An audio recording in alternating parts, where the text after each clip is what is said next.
Hello, magandang araw po sa inyong lahat. Andito na naman ang inyong nag-iisang Mama Mia para na naman sa panibagong kwento ng pag-ibig at ng buhay dito sa ating YouTube channel. Unang-una sa lahat, nais ko pong i-welcome ang ating mga bagong subscribers, ang ating mga first-time listeners and first-time viewers dito sa ating channel.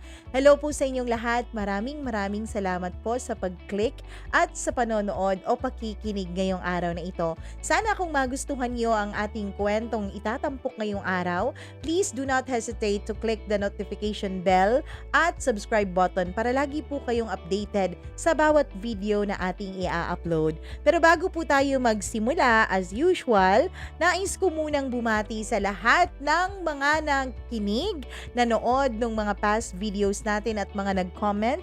Hello po kay Maria Elizila, tama po ba? Maraming salamat po. Sa mga taga Sikihor, Mayet and Gilbert Cancho, thank you so much for listening. And syempre kay Jamie Rodriguez, hello po sa inyong lahat. Ang dami-daming mga nagko-comment, ang dami-daming nagagalit, ang dami-daming nagbibigay ng kani-kanilang mga opinyon. Hello kay Jessamy. Masyado siyang galit kay kaninong ba to? Kaninong kwento ba tong kanyang pinagko-comment? Pasensya na, hindi ko na masyadong memorize kung kaninong kwento po ba ang pinakikinggan nyo o pinagkomenta ninyo. Hello po sa mga taga UAE. Thank you so much sa mga solid listeners and viewers natin dyan. Sa Tanzania, East Africa. Oy, may bago tayong may bago tayong lugar. Hindi ko pa nababasa yung lugar na yan. First time. Kay Lectar Silasor, thank you so much. Medyo madamdami ng kaniyang comment dito sa ating Season 2, Episode 61. Ganun na lang. And syempre sa mga taga-Kabagan, Isabela, thank you so much. First time din yan. And sa mga taga-Kuwait, Qatar, sa mga taga-Apari, Cagayan Valley, kay Janet Malazab Rosales, thank you so much. And sa lahat po ng mga nakikinig dyan sa may Pililya, tama po ba? Malaya, Pililya, Rizal. Thank you so much. Sa mga taga-Taytay po pala, maraming salamat. Kay Papa Alfredo Lumba at sa mga anak raw niya na si Jackie and John Red, Dave and kay Alfred Vincent. Alfred pala.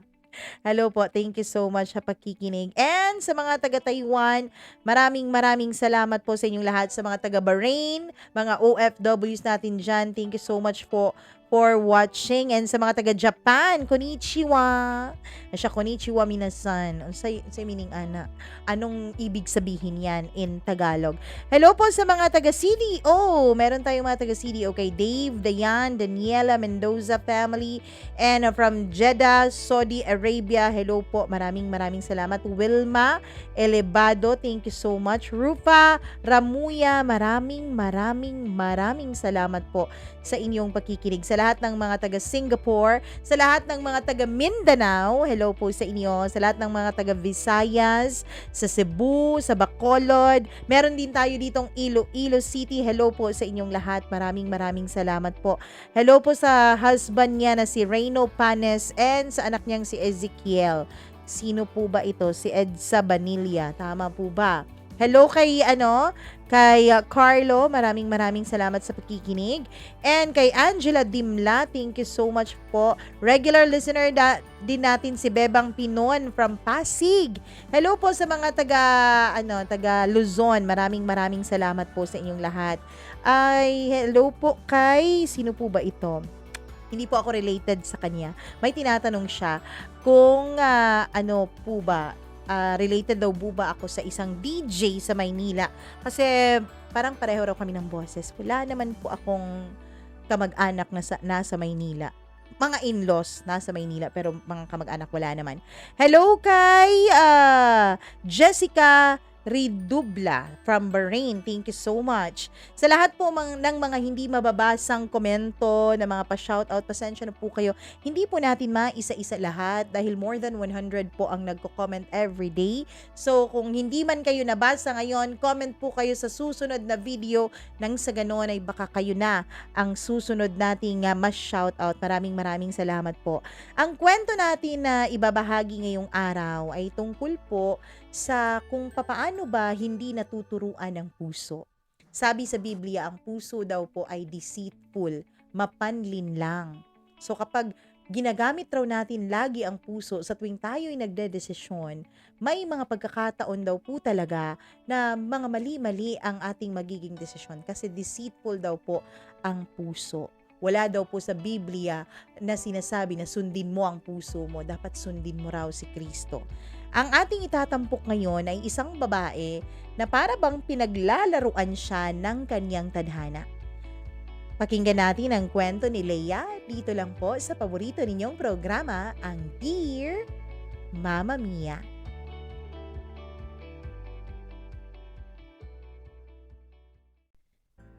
Kung natuturuan lang sana ang puso sa kung sino ang dapat niyang itibok at mahalin, siguro wala ng taong umiiyak at nasasaktan ng dahil sa pag-ibig. Dear Mama Mia, magandang araw sa inyong lahat, lalo na sa mga katulad ko na matagal nang sumusubaybay sa iyong YouTube channel. Mama Mia, hindi pa po nag-1,000 ang iyong subscribers ay nandito na po ako na laging nag-aabang ng iyong mga uploads. Ngayon pa lang po, nais ko munang magpasalamat sa iyo kung sakali mang mapili ninyo ang sulat ko para maiere sa inyong programa. Ako po si Leia, 35 years old, at masasabi ko talaga na ibang klasing maglaro ang tadhana sa buhay ng isang tao. Mama Mia, first-hand experience ko po kasi talaga kung papaano ako pinaglaruan ng tadhana. Sana po ay pakinggan ninyo ng buo itong kwento ko para naman maunawaan nyo ang mga naging pangyayari sa aking buhay. Ewan ko ba kung pinaglaruan ba talaga ako ni tadhana or what. Pero iba talaga siya, Mama Mia. To the point na halos mabaliw-baliw pa ako noon kung ano ba talaga ang gusto niyang mangyari sa buhay ko. Hindi ko alam, Mama Mia, kung papaano ko ba natagpuan ang ganitong klase ng tadhana. Para po maintindihan niyo ang lahat, ay isasalaysay ko po kung saan nagsimula ang aking napakakomplikadong love story. Mama Mia, high school pa lamang po ako nung una akong pumasok sa pakikipagrelasyon.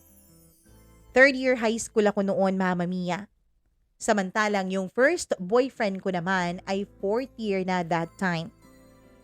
Hindi ko alam, Mama Mia, kung bakit ko ba sinubukan na pumasok sa pakikipagrelasyon. Sa totoo lang, ngayon na naiisip ko, Mama Mia, siguro nga ay nadala ko sa tinatawag nilang peer pressure. Lahat po kasi ng mga kaibigan at mga kabarkada ko ay may kanya-kanya ng mga karelasyon. Ako na lamang ang single. Kaya naman sa tuwing walang klase, Mama Mia, ako lang po ang walang partner sa bawat gala at lakad ng aming barkada. Kapag po kumakain kami sa labas o kahit na kumakain lang kami sa may turo-turo, sila po ay nagsusubuan. Samantalang ako, Mama Mia, ay sariling sikap. Kain ko, subo ko.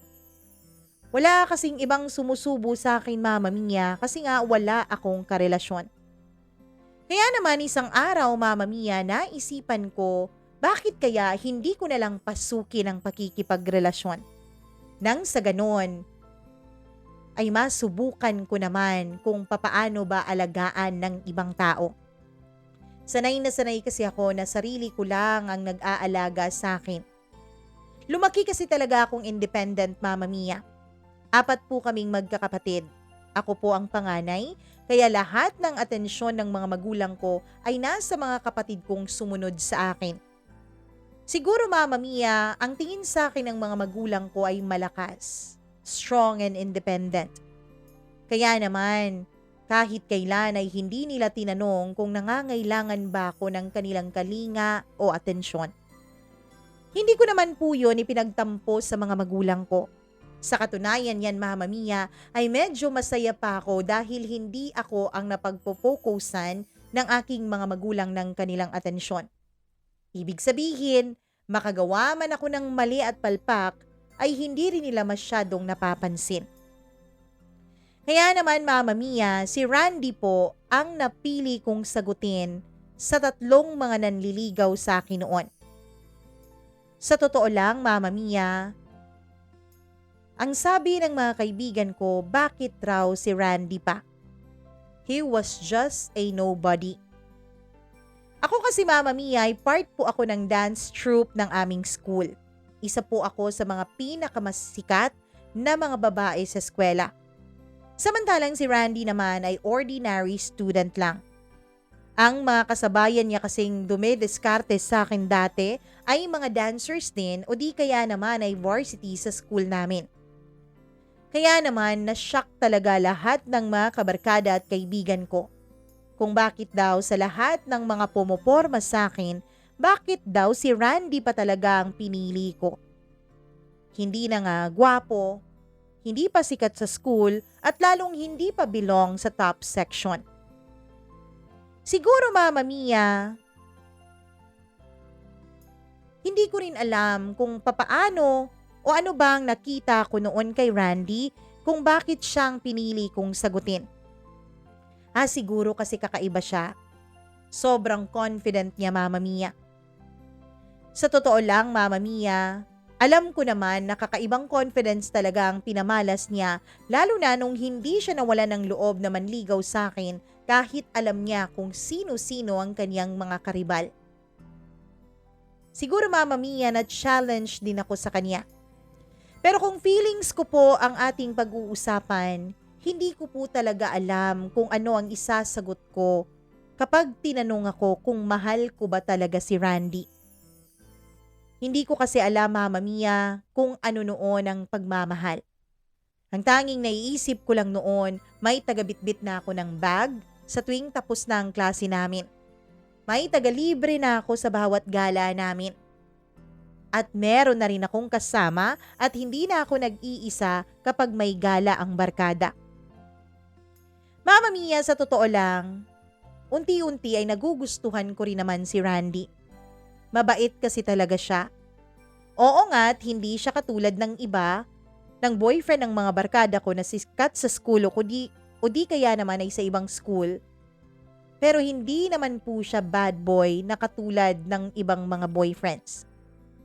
Yung iba ko kasing mga kabarkada Mama Mia ay laging umiiyak sa kanilang mga boyfriends dahil mga babaero po ang mga ito. Kung hindi naman mga babaero ay palaging babad sa computer shop o di kaya naman Mama Mia ay laging inuuna ang barkada.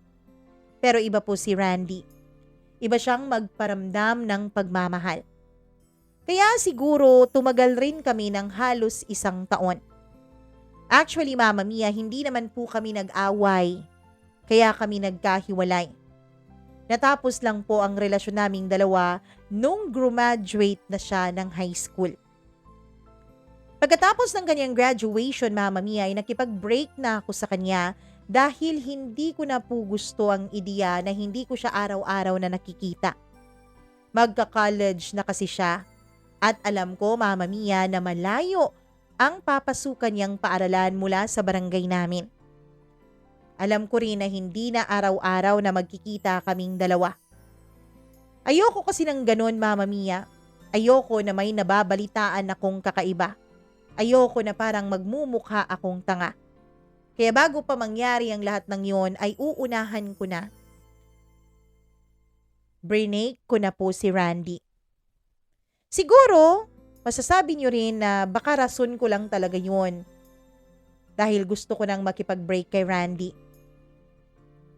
Sa totoo lang, Mama Mia, mawawala na kasi ang purpose ni Randy bilang boyfriend ko kapag hindi na siya nag-aaral sa school namin. Hindi na niya mabibitbit ang mga bags ko. Hindi na rin niya ako araw-araw na malilibre.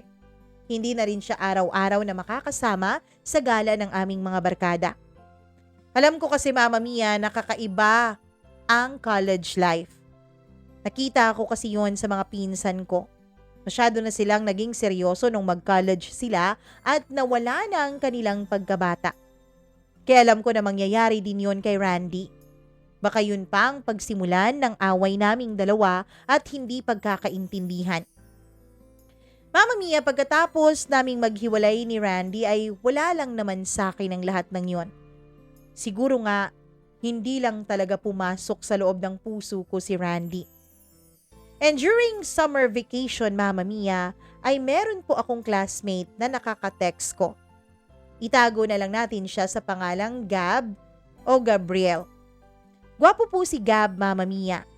Sa totoo lang, first year pa lamang ay crush na crush ko na siya. Kaya lang, girlfriend po ni Gab ang muse ng klase namin na si Irene. Pero that time, Mama Mia, first time po yun na magkaka-text kaming dalawa ni Gab. Dati kasi kapag nasa paaralan kami ay hindi naman kami masyadong nagpapansinan. Tango at ngiti lang ang binibigay namin sa isa't isa. Kaya naman nagulat ako isang araw, Mama Mia, nung tinext ako ni Gab. Tinanong niya kung totoo raw bang balita na hiwalay na kaming dalawa ni Randy. Sinabi ko naman sa kanya ang katotohanan, Mama Mia. Sinabi ko rin sa kanya ang naging dahilan kung bakit kami naghiwalay ni Randy. Simula noon ay naging close na kaming dalawa ni Gab. Halos araw-araw ay magka-text kami. Mula umaga hanggang gabi, kami po ang magka-text at magkatawagan dalawa.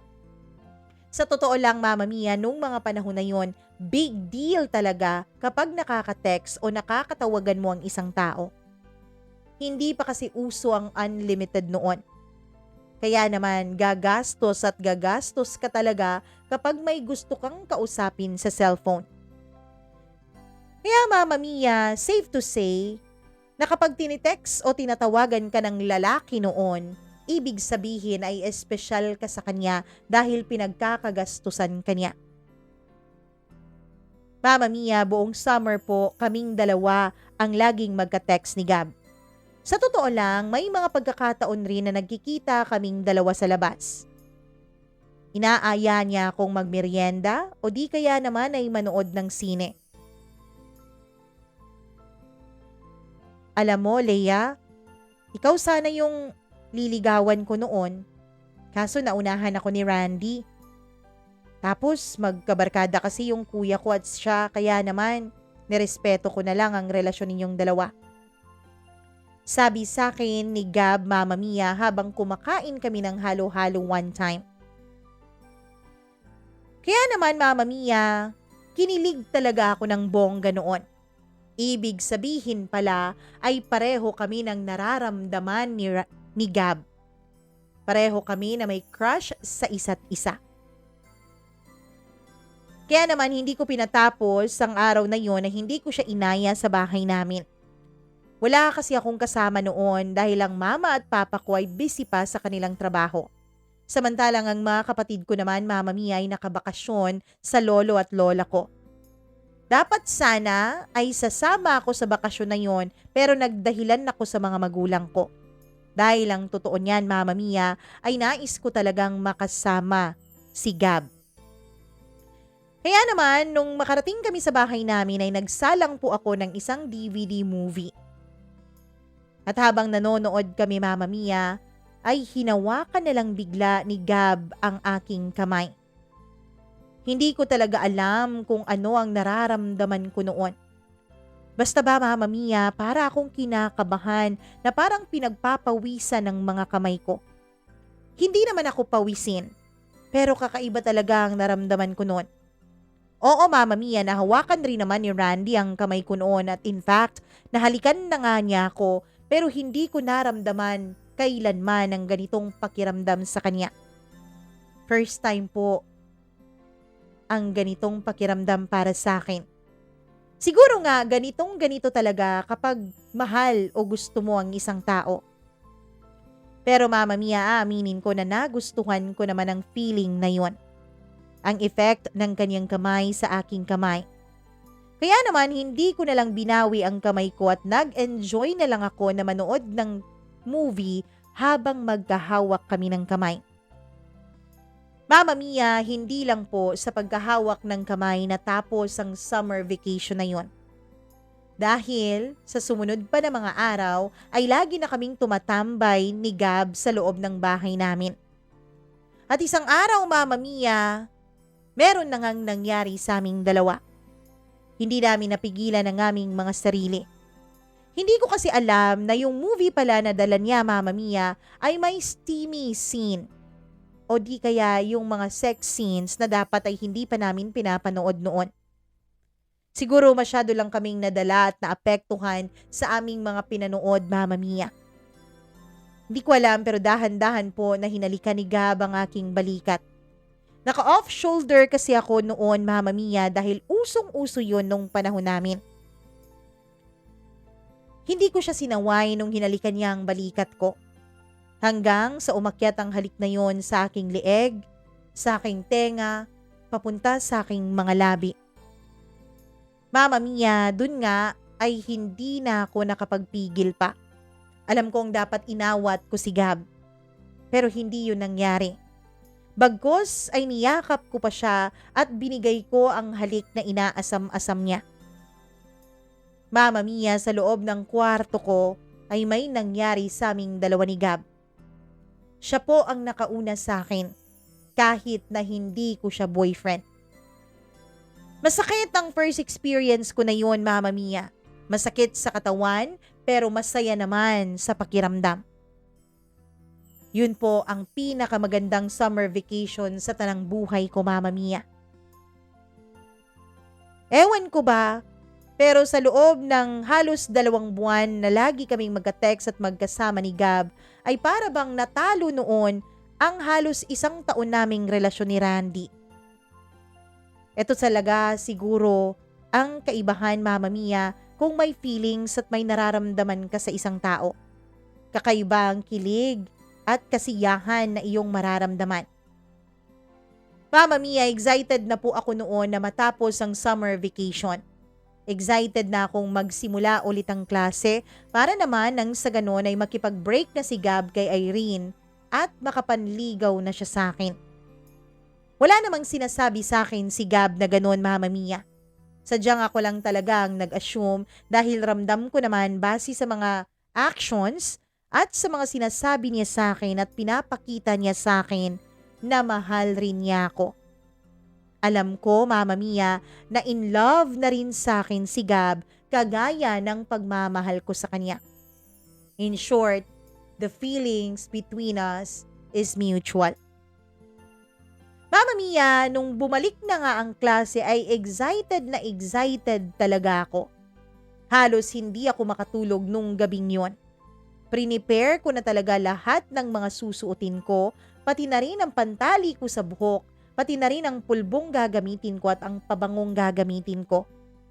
Gusto ko, Mama Mia, maging magandang maganda at mabangong mabango ako sa paningin ni Gab. Kaya naman maaga pa lang ay nasa school na ako.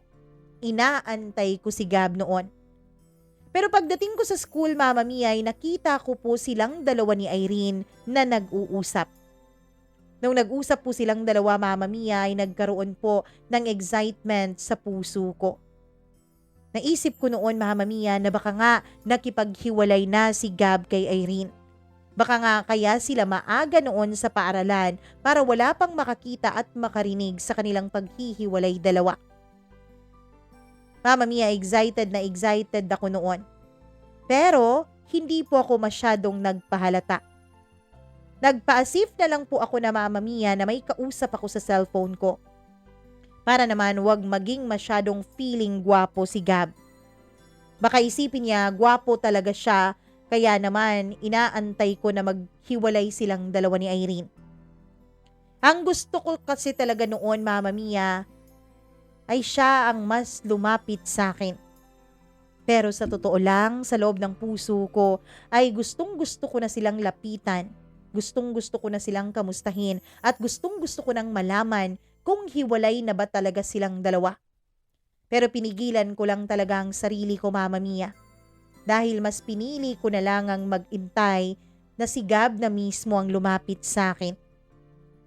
Hanggang sa unti-unti ay dumarami na rin ang aming mga kaklase at iba pang mga estudyante. Hanggang sa nag-start na ang klase namin pero hindi po talaga lumapit sa akin si Gab, Mama Mia. Iniisip ko na lang noon na siguro mas gusto niya na masettle muna silang dalawa ni Irene bago pa siya lumapit sa akin. Mama Mia, kahit na kakaiba na talagang pumapasok sa utak ko noon, ay pilit ko pong pinapakalma ang sarili ko. Pilit ko pong sinasabi sa sarili ko na mag-antay ka lang at huwag kang mag-overthink. Pero during recess time, sila lang dalawa ni Irene ang magkasama. Magkasama silang kumakain. Doon, Mama Mia, ay parang kinakabahan na ako. Feeling ko, Mama Mia, para bang niloko lang ako ni Gab. Kasi sa tingin ko, kapag hiwalay na silang dalawa, dapat hindi na sila magkasama during recess time. Pero nakita ko pa talaga silang dalawa na sabay na nag-recess. Sa totoo lang, Mama Mia, ayoko na talagang tapusin ang araw ng klase na yon. Gusto ko na lang umuwi sa bahay. Gusto ko na lang magmukmok at umiyak dahil mabigat na talagang pakiramdam ko noon. After recess time, Mama Mia, ay sumunod na po ang subject namin na MAPE.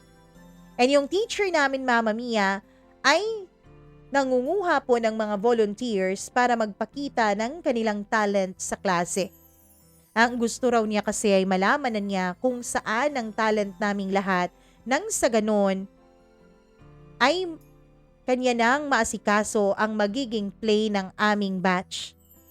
Mama Mia, tradisyon na kasi yun ng school namin. Every December ay magpe-present po ng play ang mga 4th year student. Kaya naman, Mama Mia, nung wala pong nag-volunteer ay biglang tinawag ng teacher namin si Gab. Paayaw-ayaw pa siya nung una hanggang sa napilit na siyang kumanta. Mama Mia, para raw mas ma-inspired siya, dapat raw magkaroon siya ng dedication para sa song na yon. Yun ang sabi ng teacher namin. Naisip ko noon, Mama Mia, na baka tinutukso ng teacher namin si Gab kay Irene dahil alam naman po ng buong school na magkarelasyon silang dalawa. Kaya naman tumikim si Gab bago siya nagsalita. Itong kanta to, this is for you. Alam mo na kung sino ka. Pagkasabi niya noon ay biglang tumili ang buong klase sa kilig, Mama Mia. Lahat po ay nakatingin kay Irene at tinutukso silang dalawa ni Gab.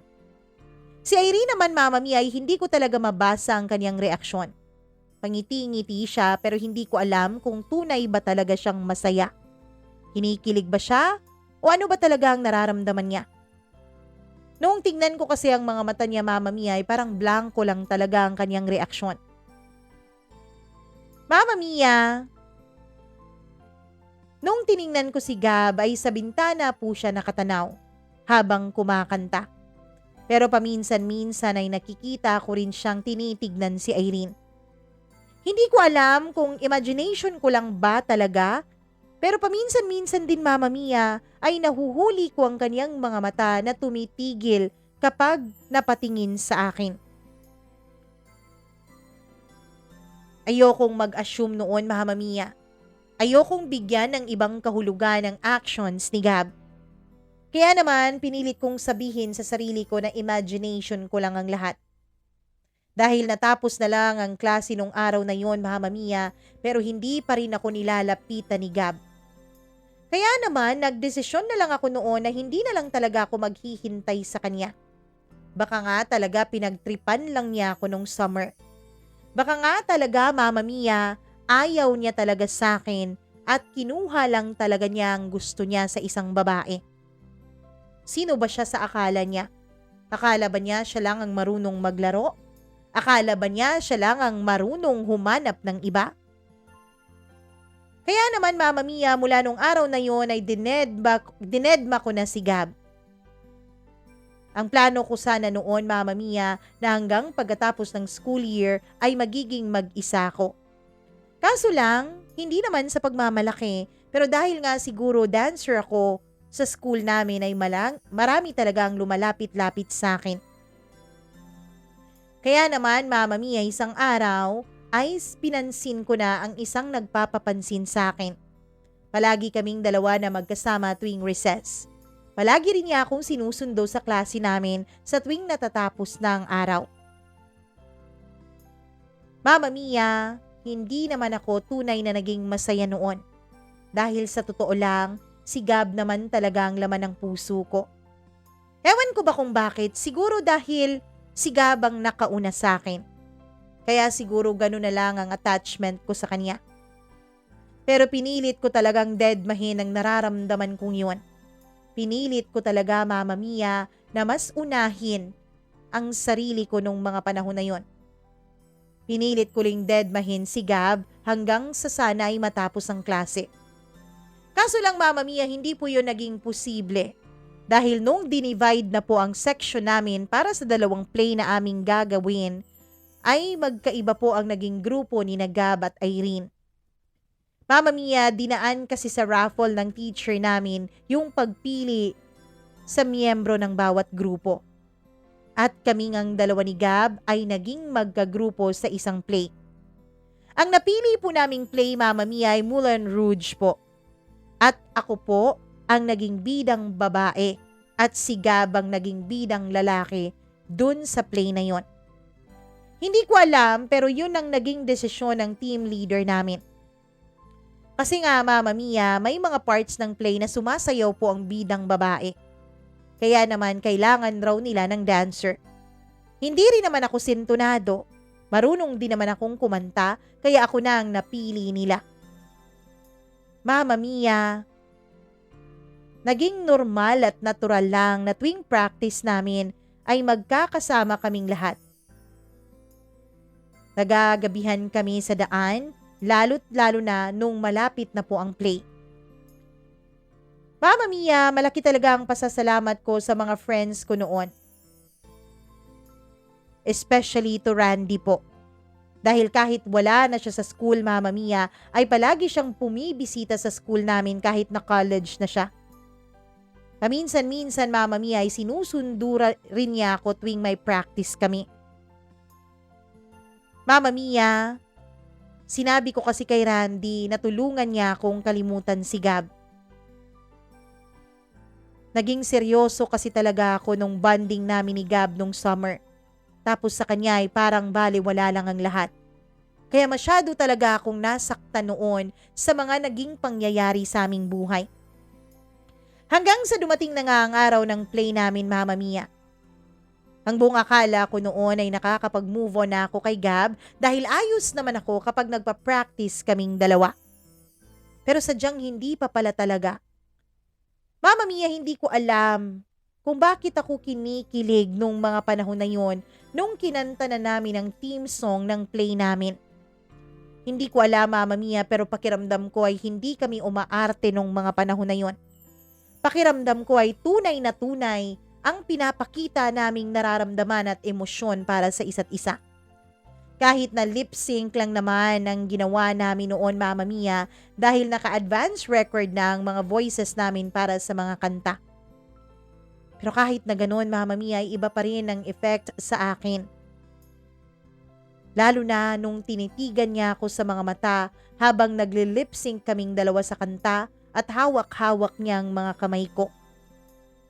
Mama Mia, feeling ko noon ay para akong matutunaw sa sobrang hiya at kilig na nararamdaman ko. Pagkatapos ng aming play, Mama Mia, ay gustong-gusto ko na talagang kausapin si Gab. Pero hindi ko alam kung ano ba ang sasabihin ko sa kanya. Hello, Gab. Wala lang ba sa'yo yung mga nangyari sa atin? Gusto mo lang ba talaga akong matikman kaya ganon? Paano ko ba sasabihin ang mga salitang yon, Mama Mia? Nahihiya po ako. Wala rin akong balak na magmukhang desperada sa kanyang paningin. Hanggang sa natapos na lang ang school year na yon, Mama Mia, pero hindi pa rin kami nagkakausap dalawa ni Gab. Nabalitaan ko na lang na matagal na pala silang hiwalay ni Irene. Pagsisimula pa lang nung klase noon ay naghiwalay na silang dalawa. Hindi ko talaga maintindihan, Mama Mia, ang naramdaman ko nung malaman ko yon. Kung tunay pala na naghiwalay na si Gab at si Irene nung umpisa pa lang ng klase, bakit wala man lang sinasabi sa akin si Gab? One text away lang naman ako pero bakit hindi niya ginawa? Nung summer, kahit na wala naman talaga kaming pag-uusapan, kahit na hindi naman talaga importante ang pag-uusapan namin at wala namang sense, ay nagagawa niya akong i-text. Pero bakit ang balitang yun ay hindi niya pinaabot sa akin? Bakit parang dinedma naman niya ako kahit nahiwalay na silang dalawa ni Irene? Pero Mama Mia, lahat ng mga tanong ko po ay hindi na po nabigyan ng kasagutan ni Gab. Dahil pagkatapos ng graduation namin ay agad pong lumipad papuntang Davao ang buong pamilya niya at doon na po siya nagpatuloy ng kaniyang pag-aaral. Nung sinubukan ko ring tawagan ang kaniyang cellphone number, Mama Mia, ay unattended na po yun. Mukhang nagpalit na po siya ng cellphone number. Hanggang sa nag-college na ako, Mama Mia, lumipas ang maraming taon. Para akong nakalutang lang nung college. Hindi pala totoo, Mama Mia, na kapag college ka na ay seryosohan na talaga. Dahil ako, kung kailan ako nag-college ay dun pa ako naging bulakbol. Buti na lang talaga, Mama Mia, at swerte pa rin ako at wala akong subject na ibinagsak. Nung college ako, Mama Mia, ay nagkaroon po ako ng maraming boyfriend. Pero wala lang po ang lahat ng yun. Wala po akong naramdaman ni katiting sa mga yun. Ang nais ko lang ay hindi talaga ako mababakante nang sa ganun ay wala akong rason para mag-isip ng kung ano-ano. Mama Mia, ang naisip ko noon, mas maganda talaga na may boyfriend ako. Para wag na rin akong tuksuhin ng mga kaibigan ko. Para na rin, Mama Mia, hindi ako magmukhang kawawa sa harap ng aking mga kaibigan na papalit-palit lang ng boyfriends. Yun lang po ang nakasanayan ko nung college hanggang sa awa ng Diyos kahit naging bulakbol ang lola nyo ay nakagraduate pa rin. Pagkatapos ko pong graduate, Mama Mia, ay nakapasok naman agad ako ng trabaho sa isang kilalang kumpanya. Dito ko po nakilala si Jeff Ward. Gwapo, stable ang kanyang pamumuhay, at single na single po siya, Mama Mia. 4 years na raw siyang single bago ako dumating sa kumpanyang yun. Nanligaw siya sa akin, Mama Mia. Inabot ng halos 6 na buwan ang kanyang panliligaw hanggang sa magdesisyon na akong sagutin siya. Noong sinagot ko na siya, Mama Mia, ay masayang masaya siya. Naging masaya rin naman ang pamilya namin. Lalo pa't magkaibigan pala ang aming mga ama at magka-frat pa nung college. Pagkalipas ng 3 taon ng aming relasyon ni Jeff Ward, Mama Mia, ay nabuntis niya ako. Kaya naman, nagpakasal na kaming dalawa. Hindi ko alam, Mama Mia, kung tama ba ang ginawa kong pagpapakasal noon kay Jeff Ward. Dahil ang tanging rason lang naman na pumayag akong magpakasal sa kanya ay para po sa aming magiging anak. Kung damdamin po ang pag-uusapan ay hindi na po ako sigurado nung mga panahon na yon. Naging go with the flow na lang akong klasing tao. Kung saan ako dalhin ng tadhana, sige go. Kung ano ang gusto niyang ipagawa sa akin, sige go. Lahat, Mama Mia, ng nangyayari sa buhay ko ay sumasabay lang ako sa agos. Hanggang sa nung maikasal na kami, Mama Mia, ay dun ko pa po nakita ang tunay na kulay ni Jeff Ward. Mama Mia, babaero pala talaga siya.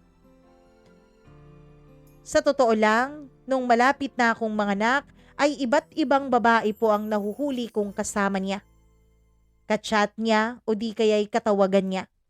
Yung iba ay mga kasamahan pa talaga namin sa trabaho kahit na alam naman nila na kaming dalawa ni Jeff Ward ay kasal na. Umabot siguro ng halos 2 taon ang pambababae noon ni Jeff Ward nung sinabi ko sa sarili ko na ayoko na. Nung sinabi ko sa sarili ko na pagod na akong intindihin siya. Kaya naman, Mama Mia, isang araw ay sinabi ko na lang kay Jeff Ward na mag-file na lang siya ng annulment para sa aming dalawa. At umalis na siya sa bahay namin. Nung una ay nagmamatigas pa siya. Ang sabi niya, fling-fling at flirt-flirt lang naman ang ginagawa niya sa mga babae. Ako daw kasi, Mama Mia, ay para akong tuod, para akong ice queen, para raw akong walang pakiramdam. Kaya naman naakit at natukso raw siya sa iba. Pero sana raw isipin ko na may kasalanan din ako sa mga nangyayari sa aming relasyon. kung ano-ano pa na panggagaslight ang ginawa sa akin ni Jefford noon, pero hindi talaga ako nagpatinag. Desidido na ako sa desisyon ko na hiwalayan siya. Ayoko nang makasama pa siya, Mama Mia. Ayoko nang isipin niya na gusto ko pa rin siya sa kabila ng kanyang mga ginagawang pambabastos sa akin. Makalipas ang 1 linggo, Mama Mia, na hindi ko pinapansin si Jefford at pinalipat ko ang mga gamit niya sa kabilang kwarto, doon ay naisip niya siguro na talagang wala ng tsansa kaming dalawa. Kaya umalis na rin siya sa bahay. Pero hindi pa siya nagpa-file noon ng annulment. Makalipas ang halos 5 buwan ay naisip ko na bakit kaya hindi pa nagpa-file ng annulment si Jefford. Siguro mas gusto niya na ako ang mag-file kaya yun na lang ang ginawa ko, Mama Mia. At habang busy ako sa trabaho at sa pag-aasikaso ng annulment namin, ay nakareceive po ako ng invitation mula sa aming high school alumni association na magkakaroon raw ng reunion sa batch namin. Mama Mia, nung una ay ayoko talaga.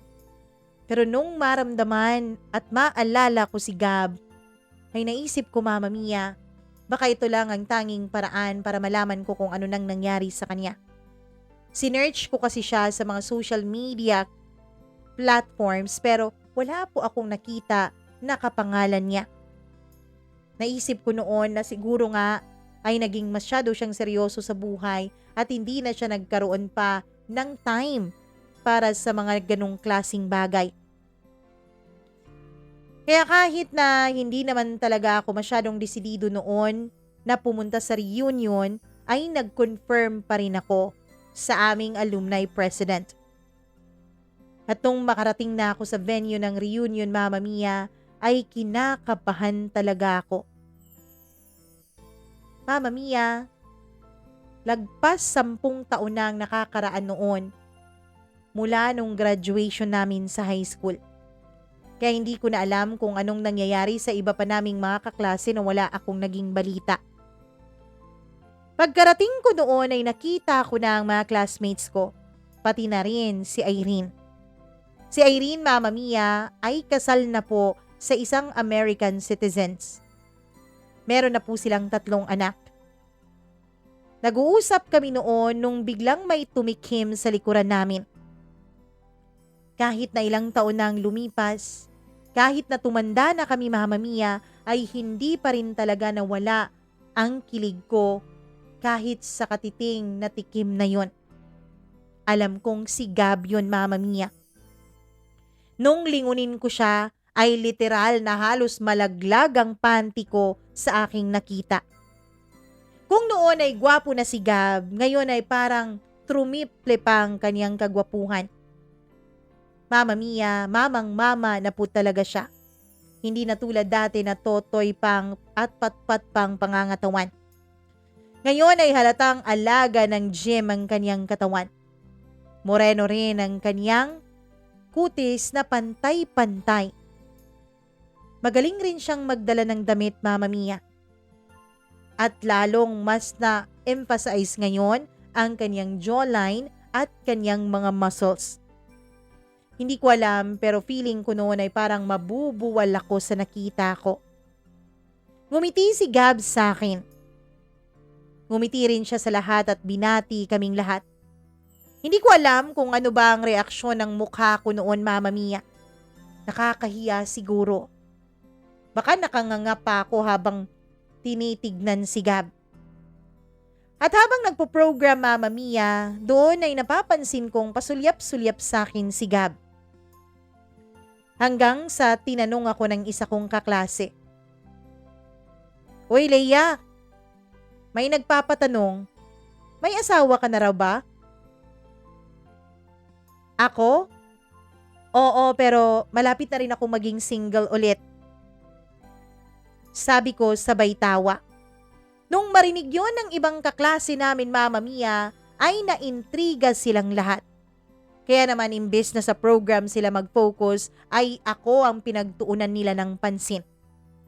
Tinanong nila kung ano raw ba ang ibig kong sabihin sa malapit na ulit akong maging single. Sinabi ko sa kanilang buong storya, Mama Mia, namin ni Jefford. Sinabi ko na nagpa-file na ako ng annulment at inaantay ko na lang ang desisyon ng korte. Pagkatapos kong ikwento sa kanilang lahat tungkol sa buhay ko, ay kinantsawan ni Irene si Gab. Oy Gab, baka ito na ang chance ang inaantay mo. Alam ko single ka pa, hindi ba? Pangangantsaw ni Irene sa kanya. Mama Mia, hindi ko alam kung ano ang nangyayari. Pero biglang nagtilian ang aming mga classmates. Bigla akong tinukso nila kay Gab. Uy, ano ba kayo, nakakahiyaan dito si Irene, no? Sabi ko sa kanila. Si Irene kasi talaga ang ex ni Gab at yun ang kilala ng lahat na kanyang girlfriend. Mama Mia, ngumiti lang si Irene. Sabi niya matagal na raw talaga silang wala dahil may ibang gusto raw si Gab mula pa noon. Pero ang hindi niya raw maintindihan ay bakit hindi raw ito niligawan ni Gab nung naghiwalay na sila.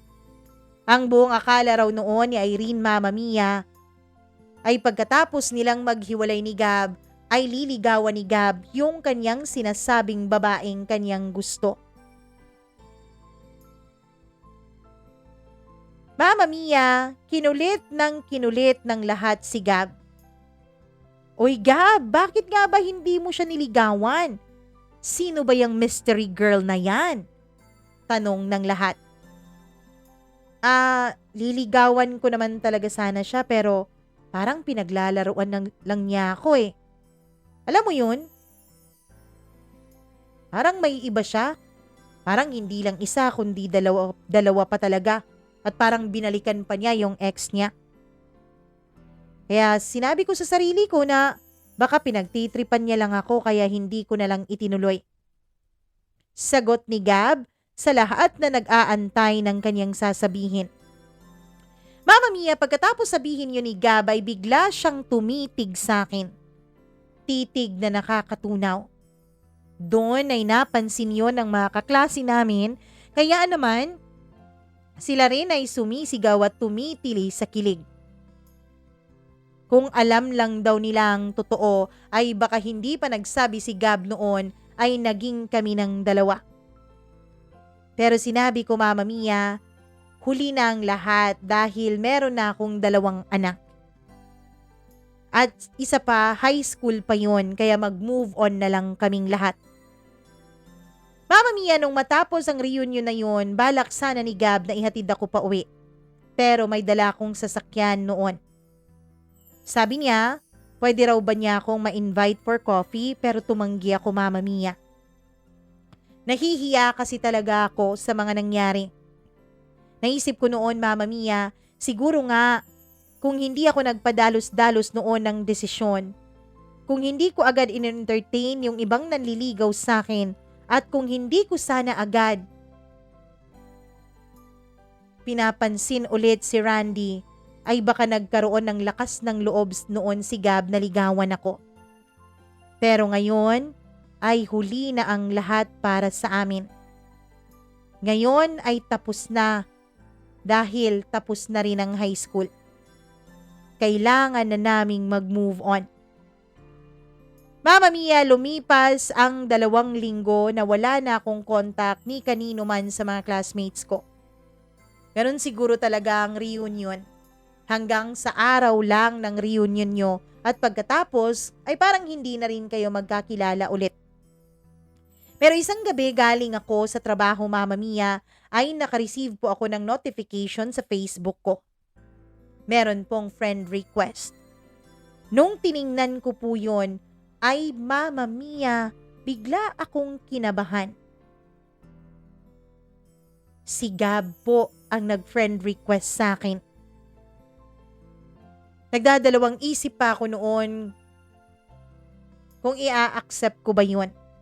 Pero sa huli ay natalo ako ng puso ko at wala na akong nagawa pa kundi i-accept na ang friend request ni Gab. Mama Mia, pagkatapos kong ma-accept ang kanyang friend request ay nag-chat agad siya sa akin. nangangamusta. Sabi ko, ayos lang naman ako. Doon nagsimula ang kumustahan naming dalawa. Doon nagsimula ang maganda naming pagkakaibigan. Hanggang sa niyayaya na niya akong mag-coffee sa labas. Niyayaya niya rin akong kumain kami sa labas. Nung una ay medyo naasiwa pa ako. Pero pagkalipas ng ilang attempt niya, ay pumayag na rin ako, Mama Mia. Hanggang sa nasundan ang paglabas-labas namin yon. Hanggang sa isang gabi, Mama Mia, ay sinabi sa akin ni Gab na hindi raw talaga siya nagkaroon ng ibang babaeng nagugustuhan mula nung matapos kami ng high school. In fact, Mama Mia, ay hindi raw siya nagkaroon ng ibang girlfriend. Doon ay nahiya ako sa mga sinabi niya. Sabi ko maghanap na lang siya ng iba. Yung hindi pa second hand, hindi katulad ko. Isang babaeng maaanal na sa asawa at may 2 pang anak. Pero ang sabi niya, Mama Mia, ay hindi naman daw yun issue sa kanya. Ang sabi niya, mahal raw niya talaga ako bilang ako. Humingi ako ng pagkakataon kay Gab. Humingi ako ng mahabang panahon para pag-isipan ko ang mga bagay na yon. Mama Mia, isa pa, matagal na matagal po ang proseso ng annulment. Pagka-file mo ay halos aabutin pa ng ilang taon bago mag-grant ng korte ang inyong petisyon. Kaya naman ayoko po na magmukhang kabit ko si Gab. Hindi po niya deserve ang ganon dahil mabuti po siyang tao. Hindi po niya deserve na matawag na kabit dahil mabait po siya. Kaya naman ang naisip ko noon, Mama Mia, kung siguro makakapag-antay si Gab pagkatapos ng annulment ko, siguro nga ay kami ang itinadhana para sa isa't isa. Makalipas ang halos 2 taon, Mama Mia, sa wakas ay nag-grant na rin ng korte ang annulment naming 2 ng asawa kong si Jefford. Pagkatapos ng annulment namin, ay nagpakasal agad ang asawa ko sa ibang babae. Habang ako naman, Mama Mia, ay ninanamnam pa ang kalayaan ko. Nung mga panahon kasi na nag-grant ang annulment namin ay wala po si Gab sa Pilipinas. Nagtrabaho po siya sa ibang bansa. Nagkaroon po siya ng 3 taong kontrata doon. Mama Mia, hindi ko po ibinalita kay Gab ang totoo.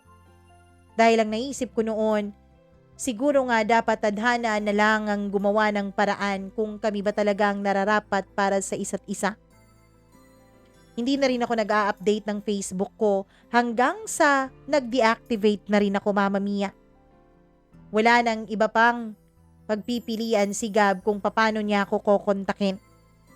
Ako rin naman, Mama Mia, ay pinanatili kong single ang sarili ko. Sinabi ko sa sarili ko noon na kapag single pa rin si Gab at magkita kami ulit, baka nga kami talagang 2 ang nakatadhana para sa isa't isa. At sadyang kakaiba nga talagang gumawa ng paraan ng tadhana, Mama Mia. Dahil pagkatapos ng kontrata ni Gab ay bigla po siyang nagpakita sa harap ng bahay namin. Hindi ko alam kung paano niya nalaman kung saan kami nakatira, gayong nakalipat na kami ng mga anak ko. Pero nung tinanong ko siya, Mama Mia, ang sabi niya ay sinuyod niya raw talaga ang Facebook para makita ang mga kamag-anak ko at ang mga kapatid ko para matanong kung saan ako nakatira. At nung matuntun niya nga kung nasaan kami, Mama Mia, ay hindi na siya nagdalawang isip pa na puntahan ako. Wala pa rin daw nagbabago sa kanyang nararamdaman para sa akin. Mama Mia, kahit na alam kong makakaharap ko ang panghuhusga ng ibang tao, alam ko na lalait-laitin ako ng ibang nakakakilala sa amin ni Gab na hindi masaya para sa amin, ay sumugal ako, Mama Mia. Sinagot ko po si Gab. At ngayon, Mama Mia, ay masayang-masaya po ang aming relasyon. Sa katunayan, Mama Mia, last Christmas lang po ay nag-propose sa akin ng kasal si Gab. Tinanggap ko naman ang alok niyang yon at ngayong taon nga nakatakda ang pag-iisang dibdib namin. Ang buong akala ko talaga noon, Mama Mia, ay habang buhay na akong magiging mag-isa. Ang buong akala ko talaga noon, pagkatapos ng magiging annulment naming dalawa ni Jefford, ay wala nang mangyayaring maganda pa sa buhay ko. Pero iba talaga maglaro ang tadhana. Iba talaga mag-bless si Lord. Dahil meron pa rin pala talagang lalaking nakalaan para sa akin. At kahit sa edad kong 35 years old, ay ikakasal ako sa pangalawang pagkakataon. At sa pagkakataong ito, Mama Mia, siguradong sigurado ako na ikakasal ako sa lalaking mahal ko at sa lalaking minamahal ako. Maraming salamat po, Mama Mia, sa pagbibigay mo ng oras para basahin itong kwento naming dalawa ni Gab. Nawa ay na-inspired kayo sa naging kwento ng buhay namin. Nawa ay kayong lahat makatagpo rin ng tunay na pagmamahal katulad ng natagpuan ko kay Gab. Hanggang dito na lamang po, lubos na nagpapasalamat at lubos na gumagalang, Leia.